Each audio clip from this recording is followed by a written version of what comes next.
Now let's turn to a 12 News investigation getting the attention of Milwaukee City leaders. We broke the story of a new speed hump on a busy stretch of Prospect Avenue with no signage. That's actually catching drivers off guard. Tonight, Alderman putting the Department of Public Works on the hot seat. 12 News' Nick Bohr is joining us live at Prospect and Albion. Nick, Alderman wanted answers after seeing our story. Right, and the raised crosswalk here is supposed to slow traffic down to between 20 and 25 miles an hour on Prospect, according to city engineers. And the people who live here welcome that attempt to slow traffic down. But the problem was the signage, or lack thereof, until a 12 News story last night.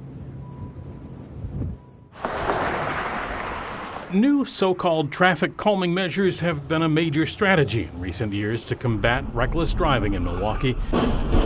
From lane reductions and dedicated bike lanes to retiming traffic signals and adding speed humps. The newest include raised crosswalks on Prospect Avenue on Milwaukee's east side.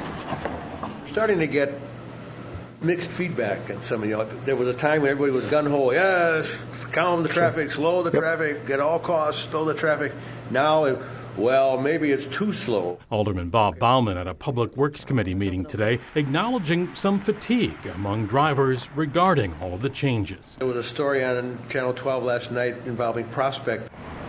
That story focused on a lack of warning signs for drivers. 12 News asked the Department of Public Works about it, and while we were still shooting video, a worker delivered a temporary bump sign. So we did have 3 or 4 days there just due to the timing with Thanksgiving where we should have had signage and we didn't. Milwaukee's city engineer on the hot seat at the meeting explaining there was an oversight when the contractor finished their work, taking their signs and barrels with them.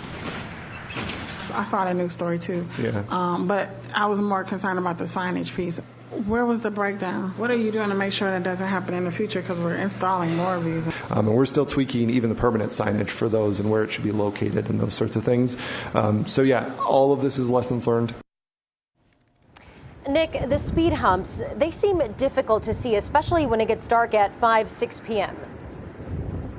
Right, and the city engineer is saying that, right, they are a little difficult to see at night, but if people are driving the speed limit here, it shouldn't really be an issue. Still, though, they do plan to paint these in the days ahead. Of course, right now, it is so windy. That sign that's been put up here to try to warn people about this bump has blown over, but at this point, that is what they're doing with the temporary signage, just to try to warn people, and we're trying to keep our feet out here as well. Back to you guys. Yeah, some of those cars that are passing behind you, Nick, we can see those brake lights go on as they're crossing over that speed hump. Nick Bohr reporting live on Milwaukee's east side. If you have a tip or story that you'd like us to investigate, you can send an email to investigate@wisn.com or visit wisn.com/tips.